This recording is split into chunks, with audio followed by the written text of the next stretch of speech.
Hey guys, how's it going? It's Al, week 10 top stacks on Draftkings.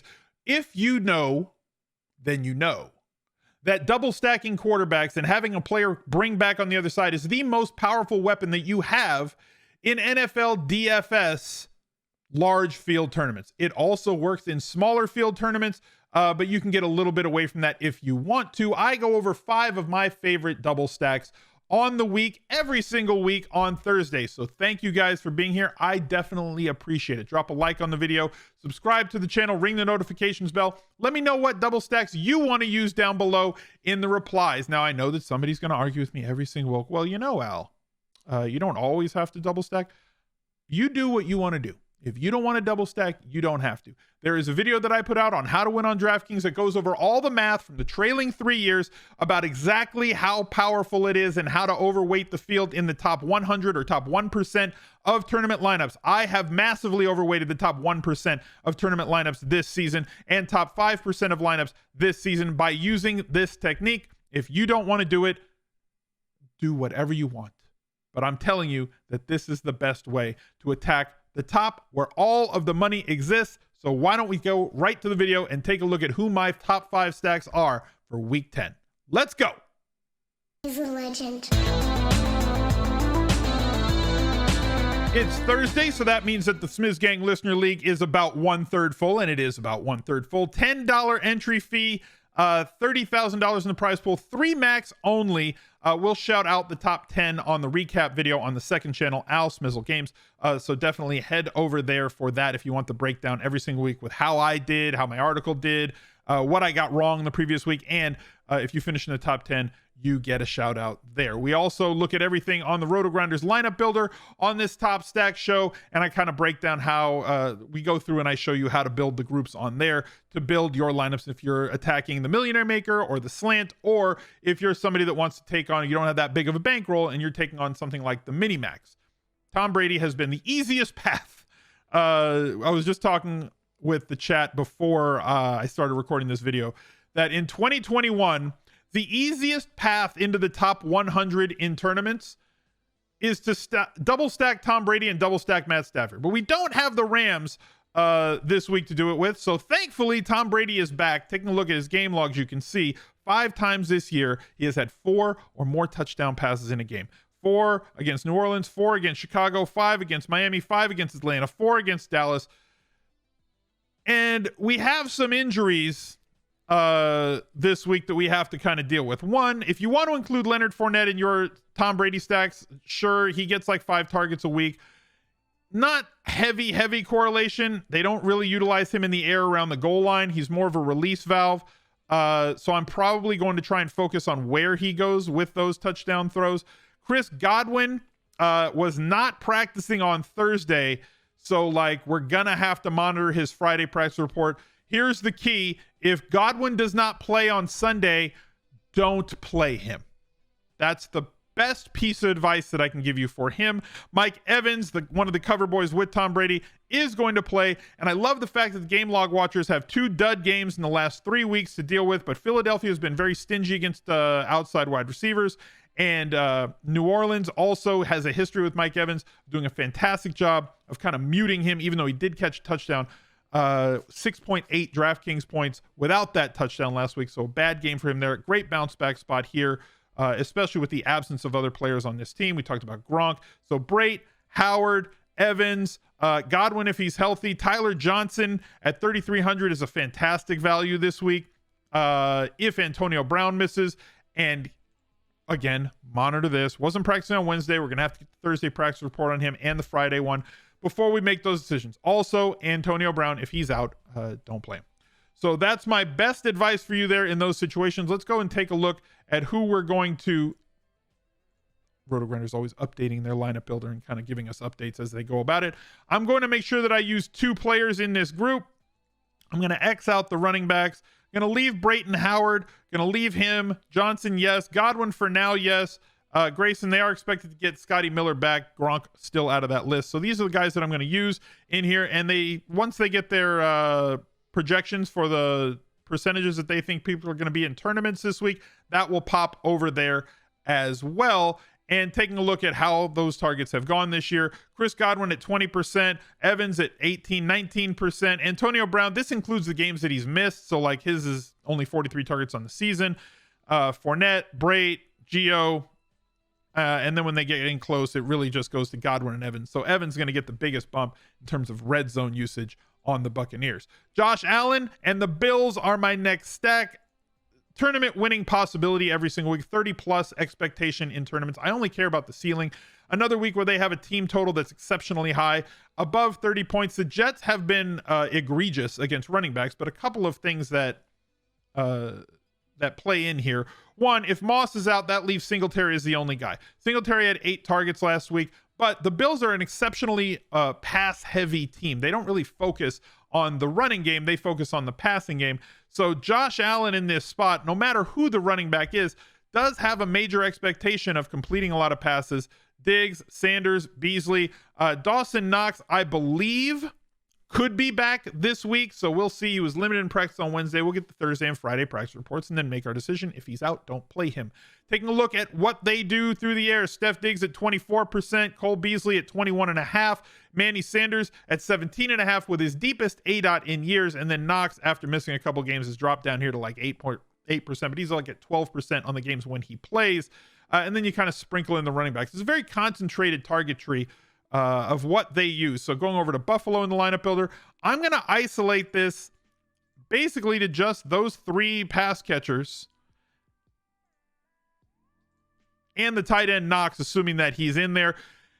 And what's interesting is, yeah, Diggs is priced like an alpha, but the other guys are very reasonably priced at 5,700 and down. So it's not that difficult to get a double stack with the Buffalo Bills, and you bring it back with somebody on the Jets, whether you're going to use the rookie running back, the rookie wide receiver, you're going to probably use a rookie, basically is what I'm saying, or Jamison Crowder. Whether it's going to be Carter, whether it's going to be Elijah Moore, or whoever's coming back on that team, that's how you're probably going to end up attacking. Dak Prescott and the Cowboys, always one of my favorite stacks. Dak priced down in this spot. Cooper also priced down in this spot. It's very easy to look back to last week, and then he missed a couple of games. You know, week 7 was their bye. Week 8, he missed coming off of the bye. So it's been a while since we've seen a big game from Dak. Now, in the game log, it's like 1 game ago, right? And he still had 19 points last game, even though they got kind of walloped by Denver. This a much softer landing spot at home against Atlanta. And we look back at the games that he had before that, 4 straight games with 3 or more passing touchdowns, and 2 of them he got you the 300-yard bonus.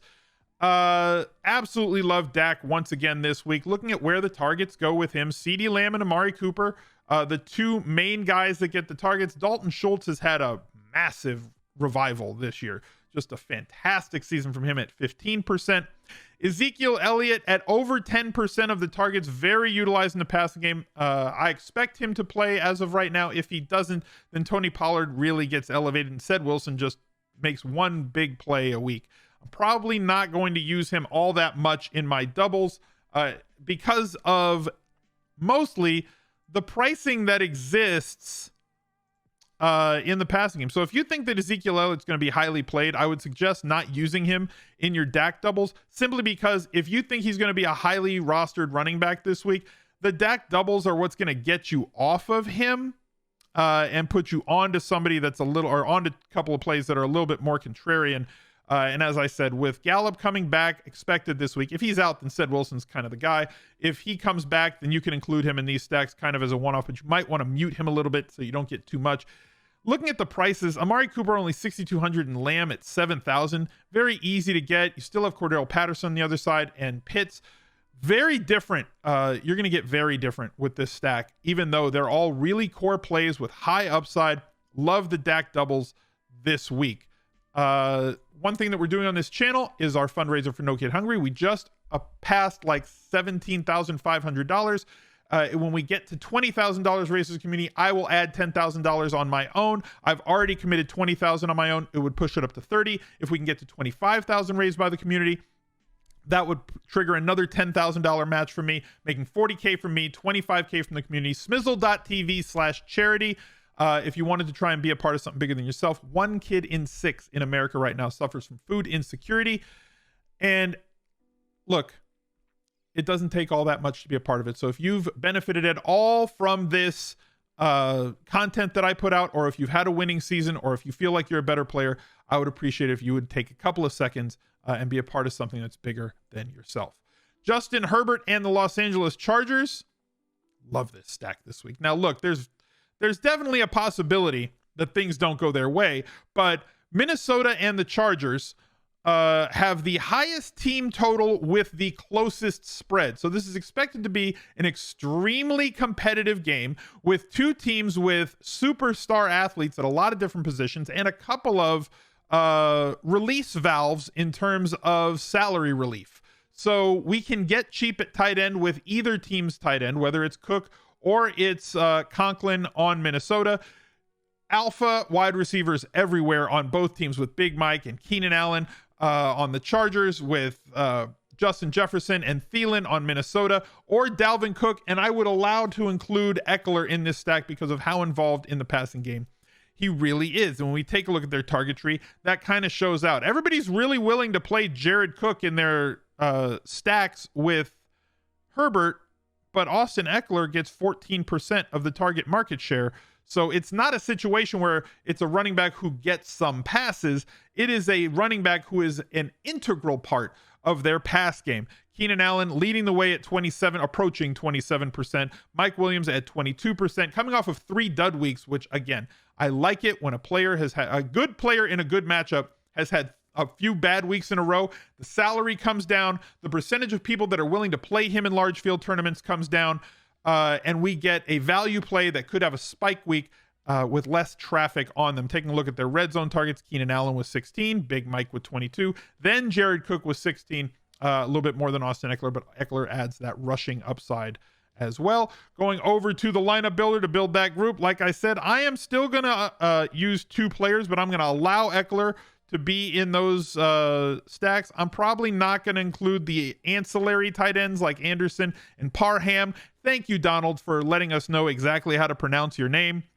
Finally, on the Twitter machine, again, a very consolidated group of pass catchers here for us to use. And if a touchdown goes to Parham, or a touchdown goes to Steven Anderson or Jalen Guyton or Palmer, you just got to kind of live with that, because all the volume, especially on DraftKings, FanDuel more touchdown centric, but volume's really what you want to target and then get that touchdown upside, because even if they don't score a touchdown, a guy like Keenan Allen can get you 95 to 120 yards on 8 or 9 catches. Mike Williams a little bit more touchdown reliant because of how downfield his targets really are. Ben Roethlisberger is my final stack of the day. And I know that they have not really shown out, but they are playing Detroit, and everybody's going to be on Najee Harris, right? Everybody is, and their mom wants to play Najee Harris going up against the Detroit Lions. So this allows us to get off of the traffic and leverage it in case those touchdowns come from somewhere else. What we do know is that Deontay Johnson's a monster and priced at sub 7K. What we do know is that Chase Claypool is injured and probably going to miss a couple of weeks here, which now opens up James Washington as an every down wide receiver at 3,500, giving us way more value. So your double in this spot only costs you that much and allows you to do a whole lot more. You can bring this back with the tight end Hawkinson. You can bring this back with Swift if you want. If you wanted to play your double with Freiermuth, again, look, how about that? You can get there with that. They'd have to catch touchdowns. Deontay Johnson, probably my favorite play here, because as I said before, he just gets so many targets. The majority of his games with double-digit targets, and that is the key to winning on DraftKings. But you subtract these 18.3% of the target market share for Chase Claypool, and then you're going to fill it in. Najee Harris, if you wanted to use him, again, getting 17.5% of the targets for that team. If you want to include him in that stack, you can, but the whole point of playing Ben doubles is to get off of Harris, not to get more Harris in your lineups. So if you wanted to leverage a field, fine. If you wanted to say, look, I can stomach Harris, but I still think that Deontay is too cheap, and that's the route that I want to go, I get it. So for those people, I'll leave Harris in this lineup, but like I would highly suggest, if you are going to allow Harris in your Roethlisberger stacks, to probably not use him in every one of your Roethlisberger stacks, for the simple fact that he's not going to be the guy who's going to win that lineup for you, unless, like, it could happen. Like, we've seen this with Roethlisberger before, but when he was in his prime, where the killer bees, you could have Le'Veon Bell, and you could have Ben, and you could have Antonio Brown, and each one of them could have 25 plus DraftKings points. Certainly possible, as Harris is projected for 20.5, but you'd need a lot to happen with your single stack otherwise to make that an absolute reality. Not impossible, but to me, the point of playing the Ben doubles is to get off of the major traffic that's going to be on Harris this week. That's going to do it for the video. Join the Listener League. If you have a couple of extra bucks, smizzle.tv/charity, and let's do what we can. And look out for another video right there. He's a legend.